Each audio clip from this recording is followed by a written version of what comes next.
It's like we're live. Okay, it's been really fun. Because we've been doing some, in-person events, live stuff going on. So we hosted Andrew Morton last week, which was so good. Like, it's like all the juicy behind the scenes stuff for the royal family, which it's just like, bring it on. Oh, he was dishing. He was dishing. I mean, I was kind of surprised. I almost wish it was recorded because there were certain things that I like kind of missed a little bit. And I was like, oh, I would have loved to have gotten, what did he just say? But basically, I mean, for The Crown, if you watch The Crown and you watch the new season of it, basically he said a couple things. It was more dramatic than they even made it look, like all the break-in and all the stuff that was going on. He goes, in real life, it was way more dramatic than that. And that the person who's portraying Diana, he said she nailed it. She was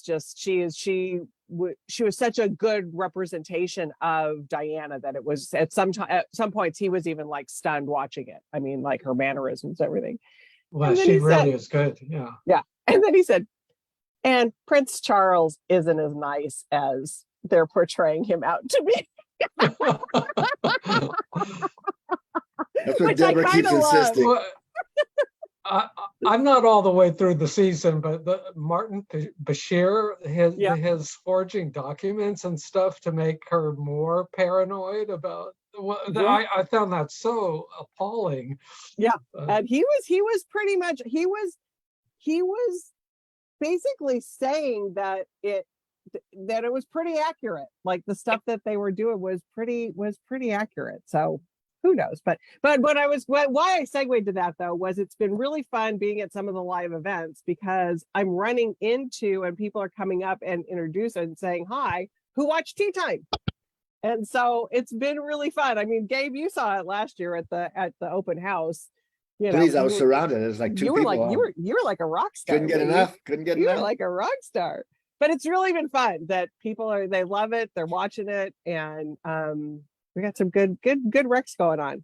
Oh, and sneaky. Tom Benton coming in hot, sliding in, baby. All right. Okay, I think we've given time if I wasn't here. I think so. I was pretty much gonna text you. Like, WTF, dude? Where are you? Exactly. It's a Monday at 4. Monday at 4. What else could you possibly be doing? I know. I had a couple of last minute phone calls, but I dealt with them. I'm good. Okay, good. Awesome. All right. Like I said in the email, it's like if you have new stuff, great. If you want to throw out a holiday recommendation or best of the year, I think Tom, you might have a book or two that was on the New York Times best of the year. I actually do, yeah. I think I'm going to start talking about them over the course of the next few weeks, parcel them out. Perfect. All right. Oh, look at that! Like acting like you got a bunch of them there. I'm liking it. I have to parcel them. I have to parcel them out. There's so many. There's so many. All right, it's gonna go Gabe, Steve, Andrea, Tom. So Gabe, take it away. I'm gonna start. I think with a fun history book, a fun gift book for the oldsters, and also for the new folks who have not ever been part of Tut Mania. Mm-hmm. A bunch of us from the mid-centuryers here wasn't too far away where the King Tut tomb was discovered, and they were probably still foraging through that stuff when I was 5, 6, and 7. And then as I think was it like the 80s, early 90s, 80s, there was this huge international showings of the sarcophagus and the mask, and they were all over the late 70s, like 78, around there. That early. Okay. So, everything was people were lining up for blocks. So we've had it, and then it's kind of come and gone. I think there's been recently another exhibit up in LA about the Tutankhamun discovery. Anyways, it's 100 years since Howard Carter found the first steps. The first steps to the tomb and wound his way through. And there's been some kind of a lame, one of the streaming channels has a fairly lame, not that bad, but pretty watchable Carter TV show. I think it's called Tutankhamun. It's like 5 or 6 parts. I watched that and I was just the new Philip Meyer Holmes pastiche is out in paperback, and I'd missed it in hardback, and so I picked that up, and that's all about being in Egypt at this time, and Holmes and Watson on the case, and we are publishing this tomorrow. It goes on sale tomorrow, and for me, it's just a lot of fun. It is the George Herbert is the gentleman who the Countess of Carnarvon is writing about. He is a relative of hers, distant relative of hers, who owned the what is best known as Downton Manor, but it's the Highclere Castle in, I think, like Yorkish area, upstate England, up England. And it's all about his world and how he ended up, he had some health issues and ended up going to Egypt for his health, and was just captivated by the land, captivated by the history, and got involved in all the goings on, because Egyptology was, from the Napoleonic era through the Victorian era, into the Edwardian era, into the 20s, was a big deal, and everybody wanted a relic, everybody wanted a little piece. So it's a really just interesting, fun look at an individual, at a time and place, really well narrated. And I think there's a lot of familiar points in this book with the Highclere or the Downton Abbey Castle, and the journey to Egypt. And I mean, this guy was so in the scene that he actually got to walk into the tomb with Carter. So fun stuff for that audience. A nice big good looking book. There's a couple, like 8 pages of color photos and black and white photos. Does it talk about the curse at all? We always talk about it's always part of the conversation. You can't hardly get away with it, but it's really more about Herbert and his effect on the process. Not even his effect, how he was affected by his upbringing and by Egypt. So it's more like how he was affected than what he did actively. Interestingly, it's an interestingly told memoir.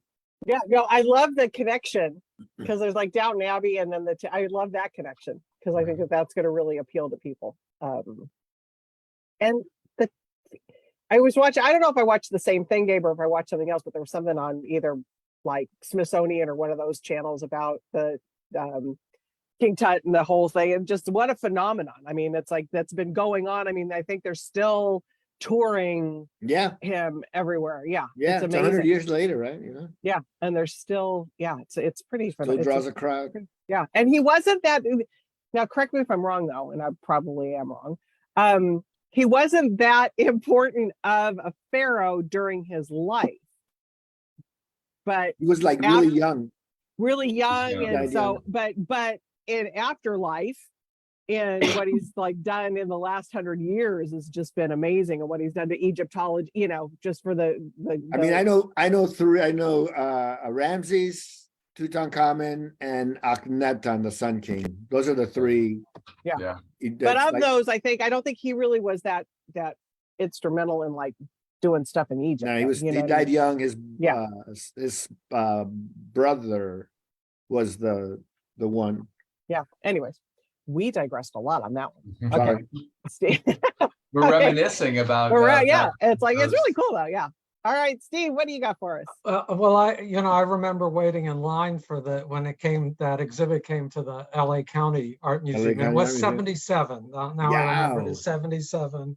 And I remember waiting in line more than I do the actual exhibit, because it was hours. And I would say we drove from St. Louis to Chicago to the Field Museum to see it. It was that big of a thing that you drive across, across state lines, miles. Yeah.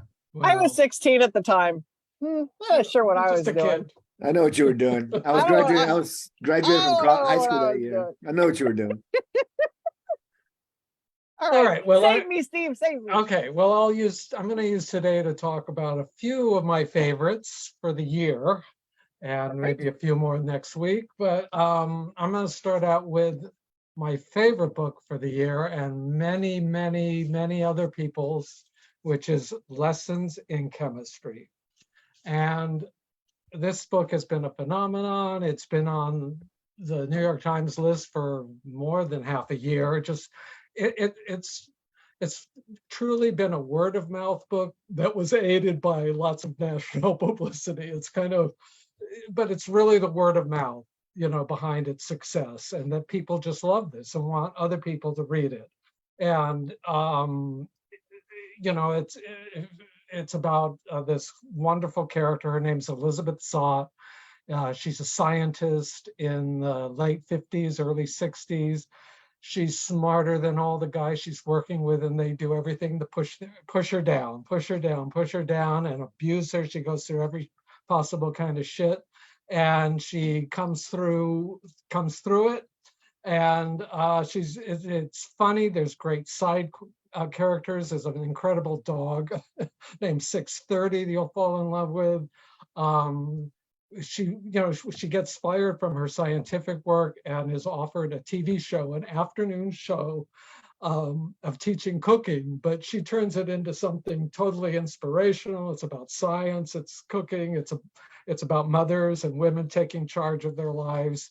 It's just a wonderful, funny book. It's Dickensian in some ways. It's just like the best. And you would have, giving it as a gift would be really appreciated by whoever you give it to, because it's that good. So that's Lessons in Chemistry. I know you all know this. Bonnie Garmus, in herself an inspiration, over 60 years old, copy editor, first novel. So there you go. That's what everybody's saying in the comments that have read it. First, that they love it because they do, but that also Bonnie being 64 and being a debut, that's inspirational in and of itself.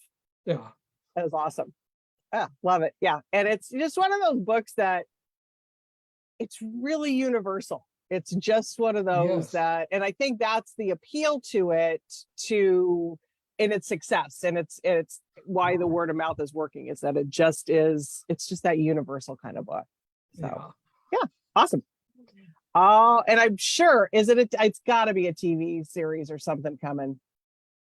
Wait. Yeah, it's well in the works. It's coming. I'm not sure if it's in 2023. I think so. With what's her name? Captain Marvel bought the rights. What's the actress? She won the Academy Award for Room. Joe.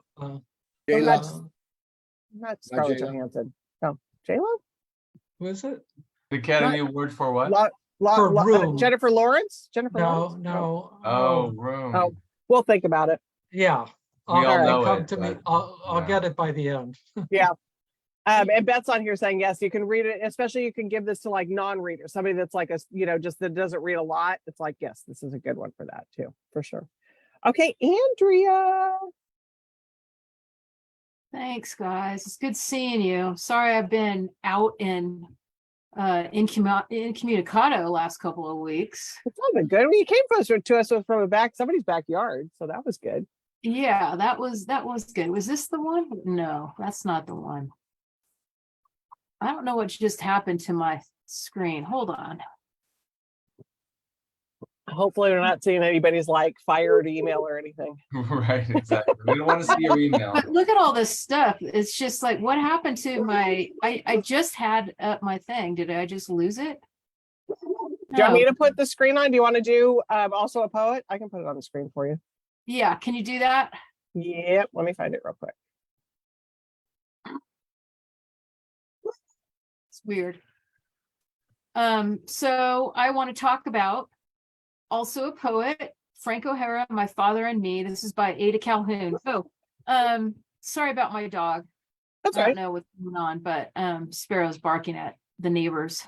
Anyway, I wanted to talk about New York Times best of for 2022. So I'll talk about 3 of our books from PGW, Publishers Group West, that was on that list. So okay, so You should see it now, right?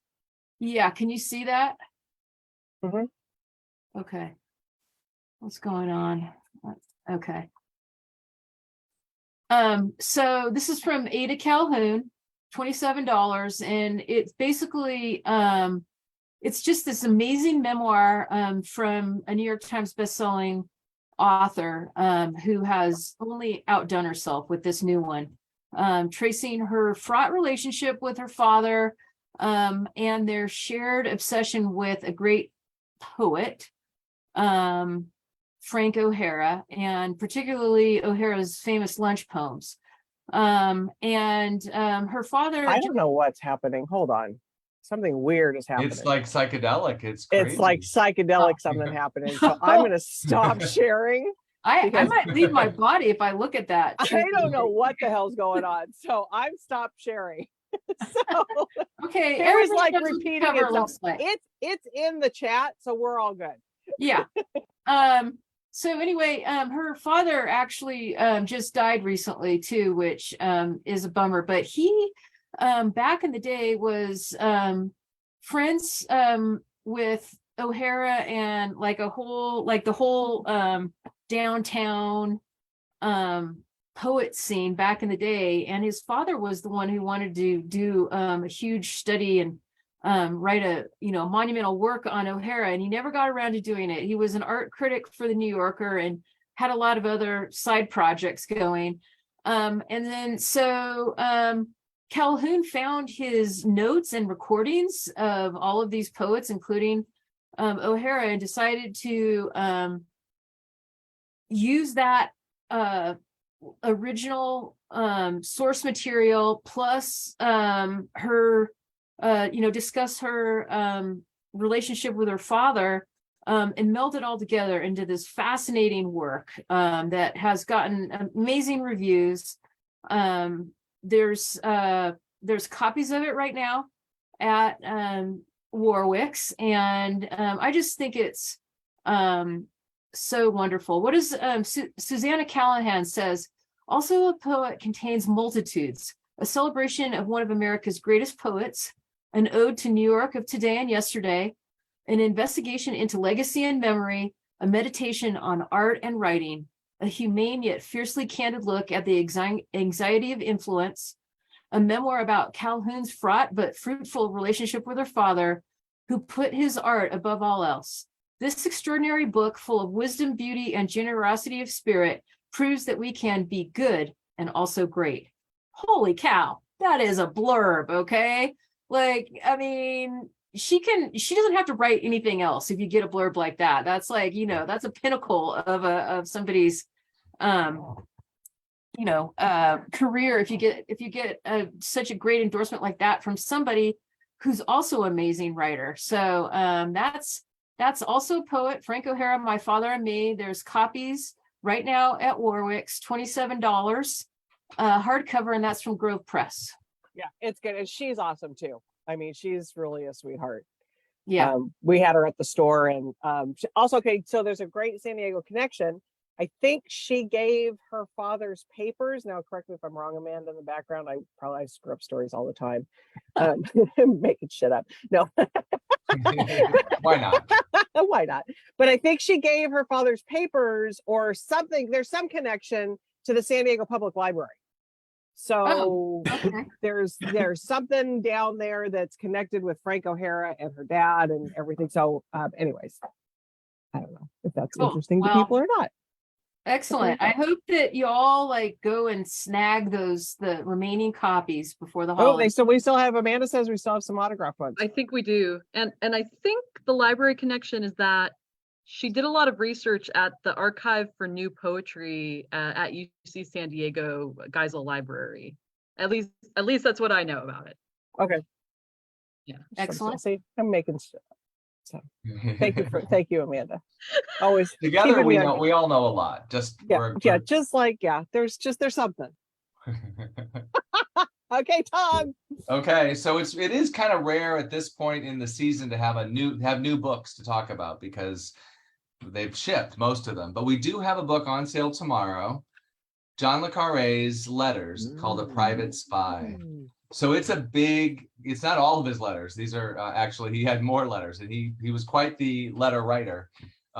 But it's a lot of them. And as with any, this is kind of a rare thing these days, at least for a trade publisher, I think, to do a collection of a writer's letters. Seems like more like university presses. I mean, I love these things, but you know, this is a big volume. So it's for the real fan, but it's kind of like it's kind of like a memoir, but told through his letters. I mean, but as with anything Le Carre, he's always, even in his letter writing, he's projecting the persona that he wants to project. So you never really know how many layers there are between, you know, we'll probably never get to the real Le Carre, or David Cornwell, as his real name was. But these are letters to family, to politicians. He was very political throughout his life. Of course, to actors like Alec Guinness, who played George Smiley, screenwriters, other writers, Graham Greene. So it's a selection of all these letters of the course of his life. So you kind of get a feel for the whole life. His wit is there, his generosity of, with other writers, and with the screenwriters. It's all kind of there. And there's a sad story behind it. Of course, Le Carre died.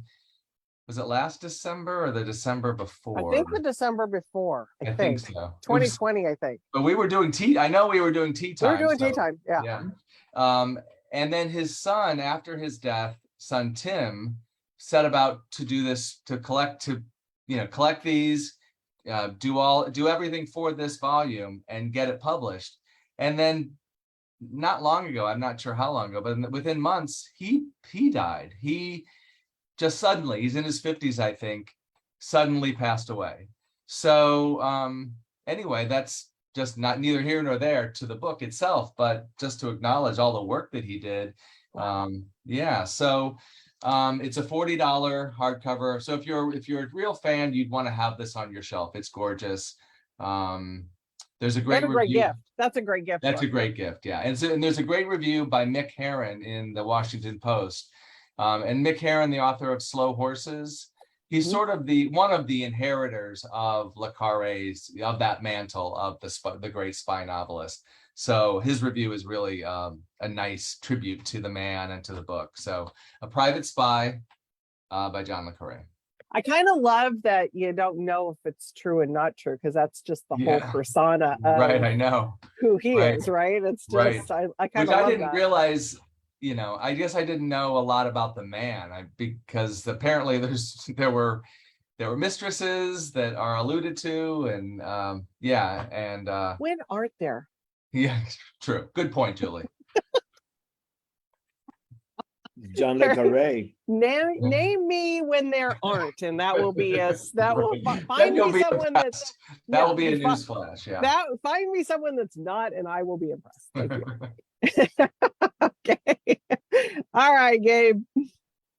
Book 2 in my presentation today is going to be Pests. By You're not talking about me, are you? Bethany Brookshire. No. I mean, I have talked about you in these terms, but not today. Not today. I mean, I love all my booksellers, no matter how pesty some can get. Exactly. This is an interesting take on nature writing. So, what is a pest? What constitutes a pest in our society? And the ultimate answer that Bethany Brookshire comes up with is that it is more telling about us, how we feel about pests, than it is about the actual pest, because animals are great until they get in your face, right? I mean, it's great. I was at a funeral recently, and there were all these deer at Forest Lawn in the middle of the afternoon, just frolicking around. But I've been in neighborhoods and spent some time with a friend in Pennsylvania, and 6 o'clock, the deer are out, and they're like chewing up everything, and they're like scaring them out and banging things, and these lovely, for me, I'm like, oh, look at the mantle of snow and the lovely deer, and they're like, get out of here, you filthy bees. They have ticks and stuff, I think naturalists would tell you cats are bad predators. Cats consume like billions of mammals and meat a year, stray feral cats do, Ooh. and they terrorize the population, you know. So but in America, in most countries, they're, you know, domesticated and taken care of, and very included. Rats considered a problem, though. Once upon a time, you know, they were venerated. Still, there's a place in India where there's a church that where the rat is venerated at some level, and monkeys and whatever. I mean, we had our next door neighbor had a snake just on the fence up against our house, just nestled in their ivy one day, and they got the snake out, and it was a 4-foot rattler, way out of place. And I'm like, you know, I go for hikes, you see a snake, you walk around it, it's not a big deal. One day I'm on the road working, and I get a call from my wife, Deborah, and she's like, the gardeners just found this snake, and she shows me this 5-foot snake, which the gardeners took a stick to and whacked and took care of. But it's like, we didn't want to kill a snake, you know, but it's like, we didn't want to like leave it there, call social or whatever, you know. So the gardeners happened to be here, and they just took things in hand, and they're just like, they whacked the snake and took it away. Took it away. So it's just like, we don't want to kill a snake, but they were like, oh, you got to kill the snake, you know. So it's really, they infringe upon us, and their nature's great, and I love nature. Rattlesnake in my backyard, rats running around, it becomes a different animal. So it is all about, ultimately the animals aren't going away, the pests aren't going away. We have to adapt. We have to understand that we're in their environment, and they're not going anywhere. Did we lose Julie? Seems like we might have. The recording stopped. Whoops. Well, I will, Are we still on? I'll start it again. Wow. But are we? Please continue. Anyways, that She'll is pop it. back in. That's pretty much all I have to say. She is, you know, the ultimate thing is we have to adjust our views on wildlife. We're infringing upon their world. Look at the rats. You know, they've scratched and scurried their way, and they're you know, they're looking for a czar rat in New Yeah. York City, right? Yeah, New York City. It's a pretty good yearly salary I saw. Something like 140 grand a year to be the Yeah. rat czar, 150 grand a year to be the rat czar. You can have that job. Yeah, not enough money in the world. Yeah, it gives me the creeps, but you know, you're right.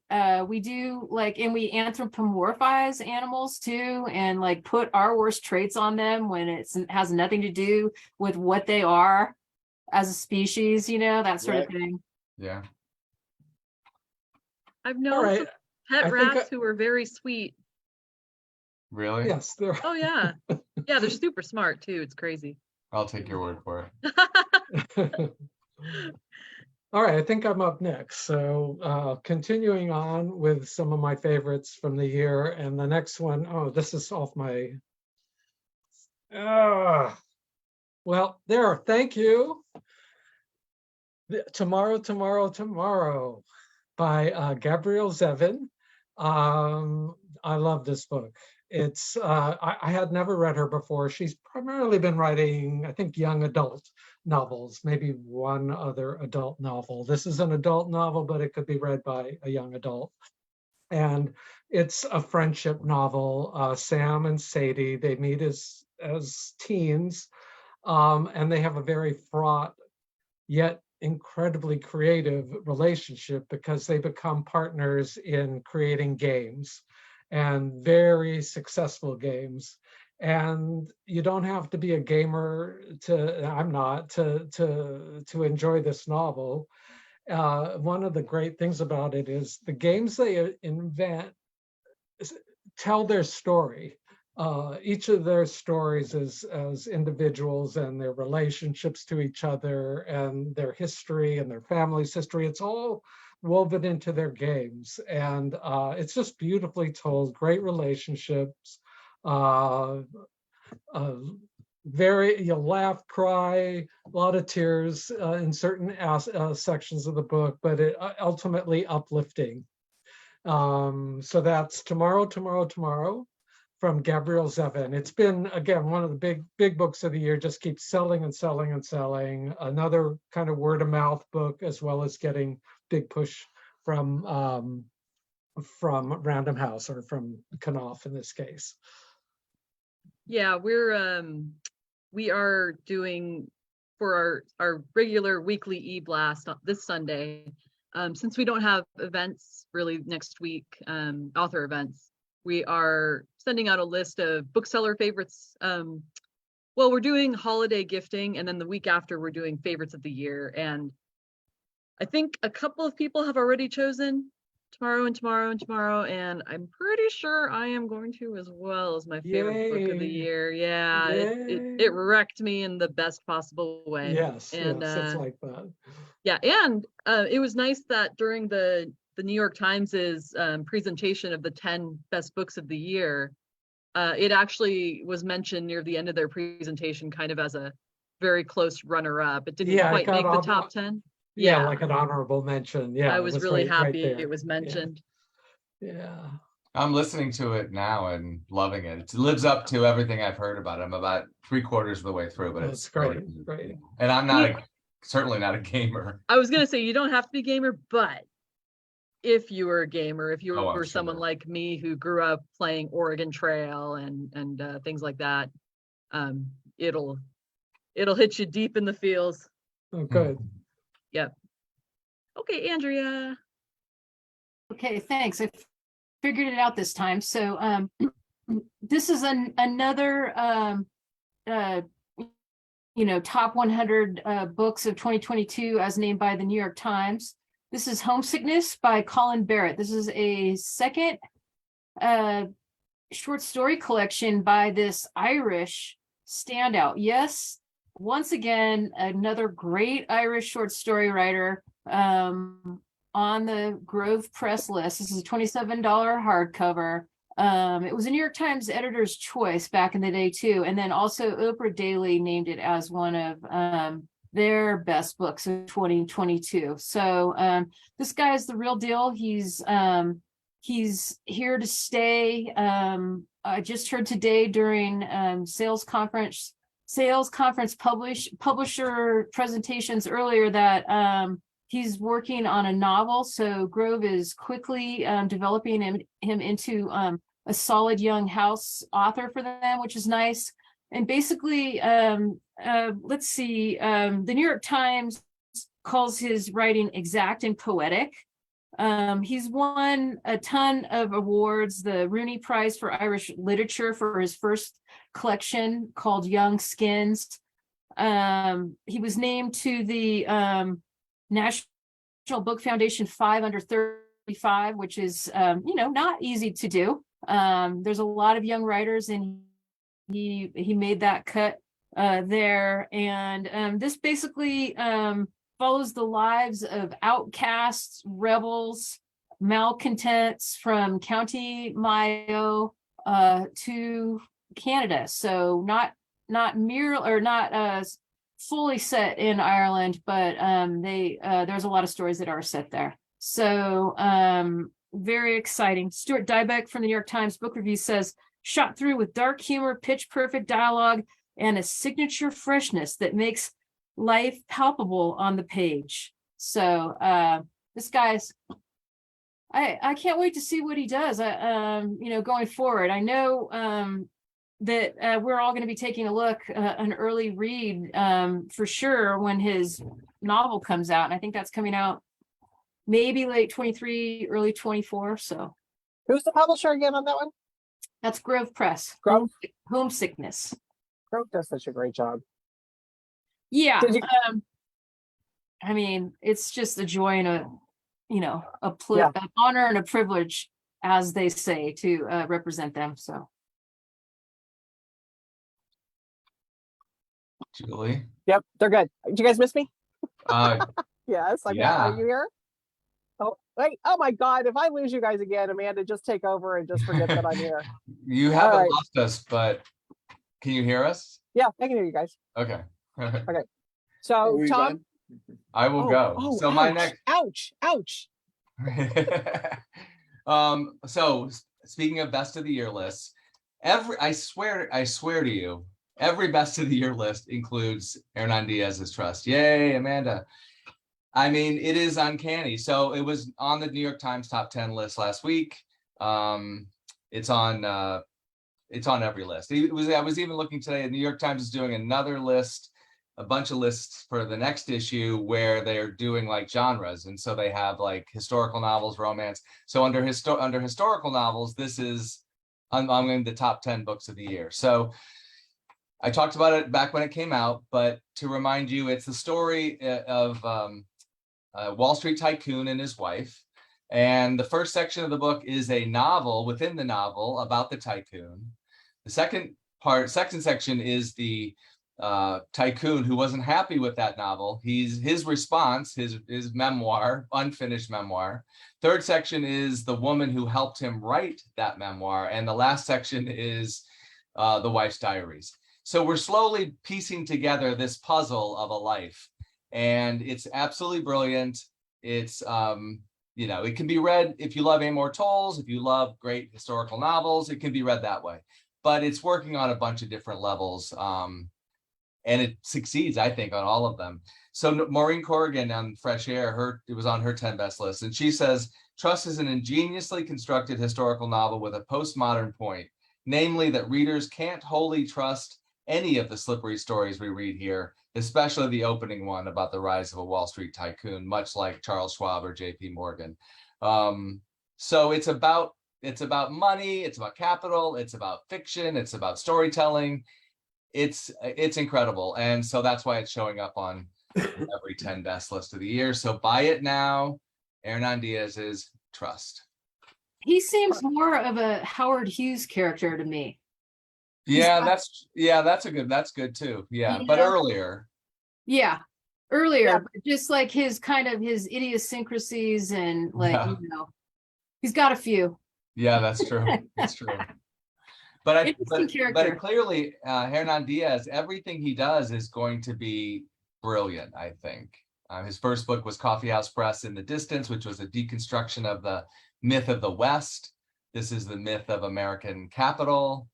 So who knows what's next, but yeah. Perfect. Yeah. Well, I want to say that Maureen Corrigan's 10 best list, it's like she's watching Tea Time because Trust, Young Mungo is on there, Foster. Okay. What else is on there? Oh, there was Signal Fires, Danny Shapiro, and also a poet. Well, there you go. So Tea Time has had its pulse on the good books, man. Yeah. Look at what we're bringing you.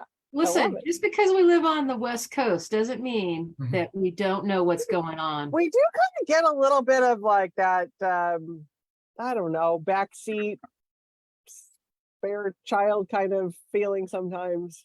But yeah, we do. We are good readers out here. Mississippi, as they say. I guess. So the wild, like he's talking about the Wild West out here. All right, Gabe. Fast. What do we got? Lightning round? I'm on lightning it to Light it finish up. off. Talking to my sister today, she was telling me her book club just finished Trust. They all loved it, apparently. Oh, this one. This is good. I can't wait till you talk about this one. This is good. I'm not gonna say much. It's there's, Christmas Day. Apple TV is going to release a short movie that has been taken a couple of years to. It's been in the works for quite a while. Couple of hundred illustrators working with Charlie Mackesy to bring his huge international bestseller to the small screen. So it'll begin streaming on Christmas Day and might become a nice Christmas tradition down the road. This is a lovely book, a lovely sentiment about 4 friends and home, looking for home. And it's one of those books that's very sweet without being super like saccharine and icky. And I think that's why it's worked so well. It's like on its 4th Christmas. It's been selling forever. As long as we've been in a pandemic, and before we were in a pandemic, this book was selling very, very well and continues to do so. So this is a new color edition with art from the movie. So it's all color, nice big, thick little book. So it's gonna be beautiful. Like I said, it's about 100 illustrators have a couple of hundred illustrators have been involved in this process. Is it And, out the book goes out tomorrow, on sale tomorrow. tomorrow? Yeah. Maybe that's why I saw it, because I saw it. Speaking of best list, that was on something that was all over social media today. That one. So, oh, that's going to be a really good gift. I It's didn't really good realize it looking was. too, so, I didn't realize it was all illustrated. yeah. So, is it a bigger footprint than the original? Slightly. Okay. All right. Yeah, that's a great book. That was awesome. Okay, Steve, what do you got? Well, I'll start with an update. Lessons in Chemistry will be starring Brie Larson. That's who's playing Elizabeth Sott. And it'll be a series for Apple TV coming in March. So we won't have to wait too much longer. Now, for my final pick, we just happen to have the National Book Award winner here. There we Tess go with tea Gunty. time again. Just tea, come on. It's not a competition, but we won. Or she won. He won. Yeah, I didn't win. Take the but wee. she Take the won. wee. Yes, Tess Gunty, first novel. Some of us got a chance to meet her. We had a lovely dinner a few months ago. She's just the most charming person and nice and grateful, and what you really want to have happen when you meet an author. They're also a good person. Yeah. And this is a novel. It takes place in an Indiana, I think it's Indiana, Midwest industrial town in decline, post-industrial town. And it's about a group of people living in a apartment complex. They call it the Rabbit Hutch. And it's not anywhere you or I would want to probably move into. It's in pretty bad shape. And there's one main character who we kind of follow along with the others.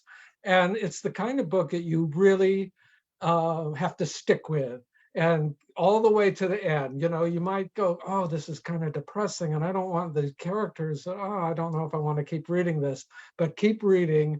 And all of these stories come together in a beautifully constructed way, and it ends up on a positive, I'll tell you that. It's just a great novel. And I'm not the only one who thinks so. Right.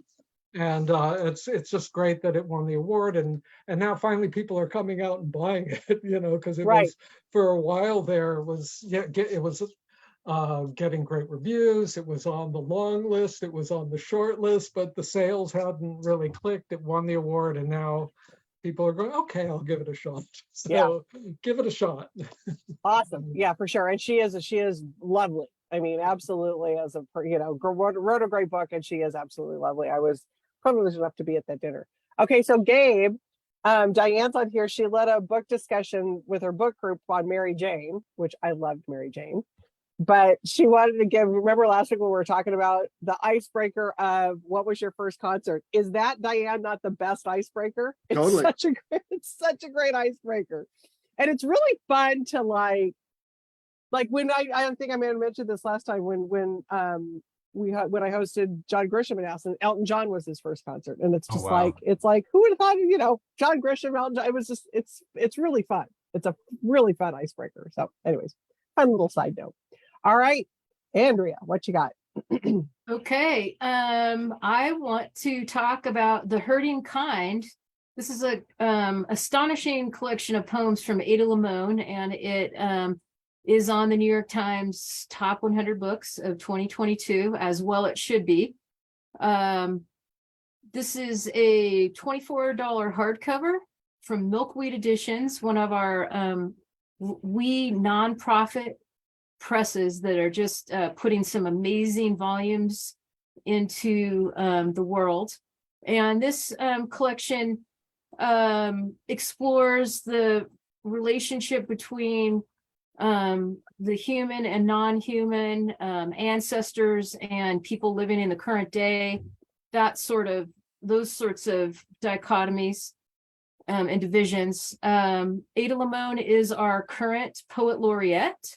She just went to the state dinner. I follow her on Instagram, and that must have been pretty amazing to go to a state dinner, right? And so she and her partner, I don't know if it's a boyfriend or if they're married, but there's a picture of them. You can see their little mugs at the table right behind, right, like in really close. Like if you look across and span, you can see Macron and our president, Joe Biden, and then their little mugs at the table behind him. And I was just like, wow, they got some pretty good seats there. The poet laureate like got seated in a nice spot. Who says that poetry doesn't pay? Okay. And just we love her, and there's stock at right now. And she'll be out soon with another one. I would, give her another year or so. She writes pretty quickly, even with all of her many laureate duties. I'm pretty sure she's working on a new collection. And she won the National Book Critics Award, Circle Award, and was up for the National Book Award. But I really think that it's just a matter of time before she wins one of the majors. So Yeah, that's The Birding Kind by our dear poet laureate, Ada Limon. and that is, especially this time of year, a book of poetry when you don't know what to buy someone is a spot on gift.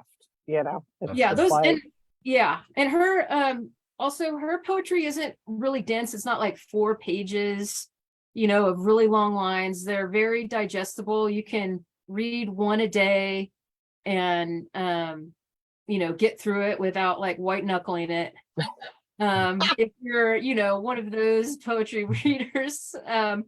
But they're just really, they're so beautiful. They're just little crystalline gems.